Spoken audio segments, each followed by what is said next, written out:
You what it's like to feel free, like I'm 10 feet off the ground. You, like my beating heart's finally been released. You what it's like to feel free. You're what it's like. You're what it's like to feel free. Hello everyone, magandang araw po sa inyong lahat and welcome back sa aking channel. Ito po ay si Kitchen and Craft by Maggie. So ngayon magluluto tayo ng salmon. So vegetarian tayo ngayon guys. Makikita nyo may mga ingredients tayo dito. So ipapakita ko sa inyo isa-isa. Okay, ang first ingredients natin guys, kailangan natin ng lasagna. So itong lasagna pasta na gagawin ko guys ay pang keto ito siya. Kung kalimbawa ay gusto nyo, kung mayroon kayong lasagna talaga na normal, pwede din nyo po yung gamitin. So kaya lang, dahil nga tulad ng sinasabi ko, nag-start na akong mag low carb at saka mag keto diet. So ito ay ginawa ko talaga para if ever na gusto nyo talagang mag keto diet. Kaya i-check nyo po ito sa aking previous video guys, meron akong ginawa nito. Or ilagay ko na lang din sa aking description box kung paano gumawa nitong keto lasagna pasta. Then kailangan natin ng 500 liter na milk.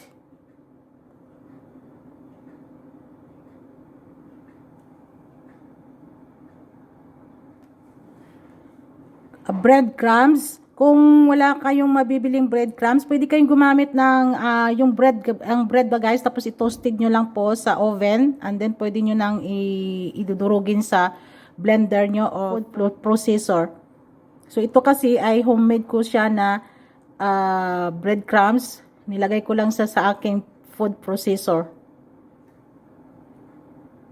Asparagus.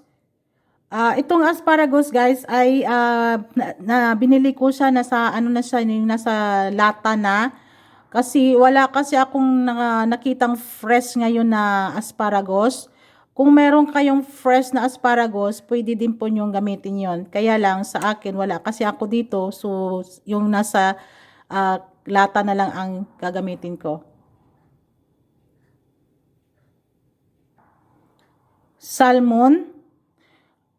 Itong salmon na nabili ko guys ay yung fillet. So mamaya ay pinatanggal ko na po yung kanyang mabuto. At ganito na po siya. Pati yung kanyang balat pinatanggal ko na rin siya. Next ay butter.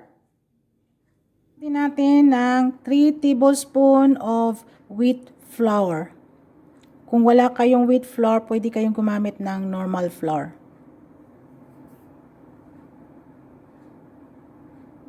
Nutmeg. And then gagamit din tayo dito ng salt and black pepper. So yan lang po yung ating mga ingredients kung paano gumawa ng lasagna salmon.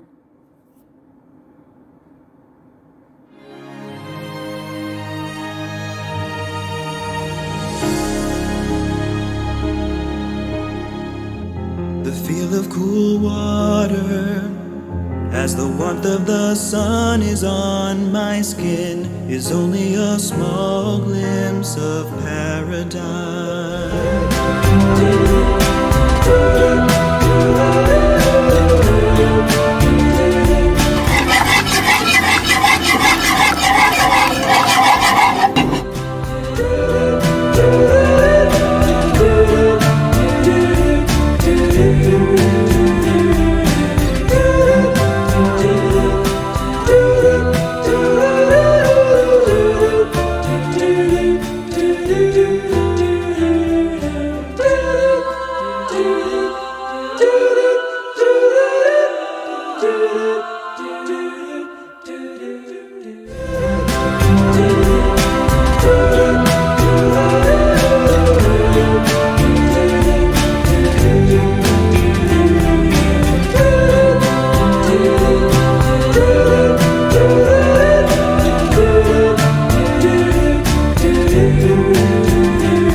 Voila guys, ito na yung ating lasagna. Ayan, mainit pa siya.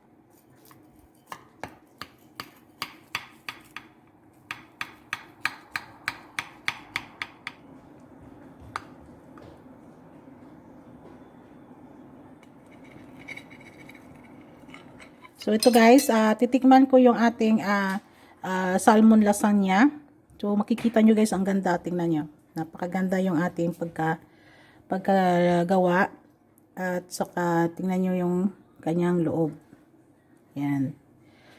So tikman natin. Dahil nagugutom na ako. Ayan, tingnan nyo yung salmon. Sarap. Sarap guys. Napakasarap.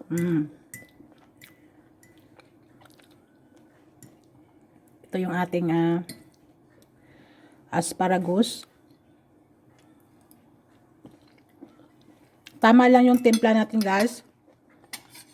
Hindi siya gaanong maalat, hindi gaanong tama lang talaga siya. At na mga exact ingredients guys, ilalagay ko yan sa baba.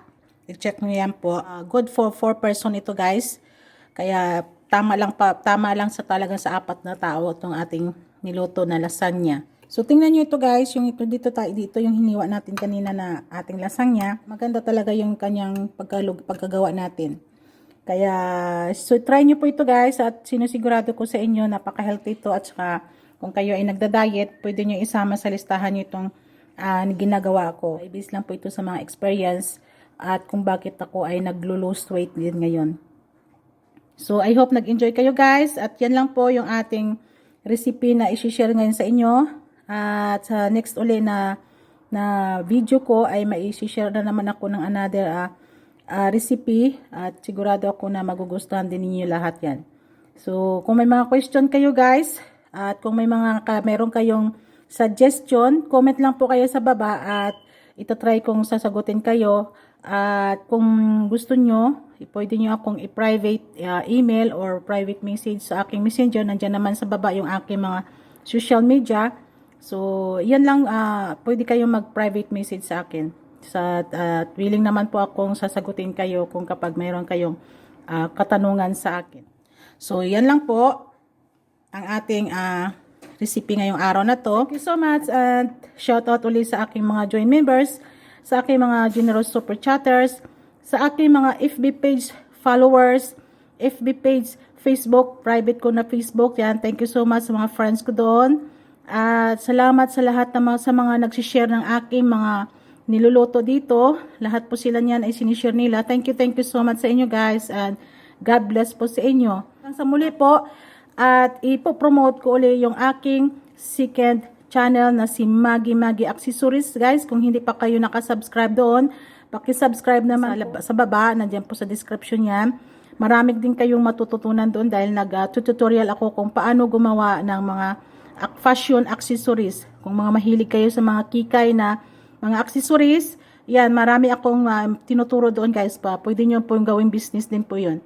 So God bless po and thank you so much and happy New Year po sa inyong lahat. Bye-bye!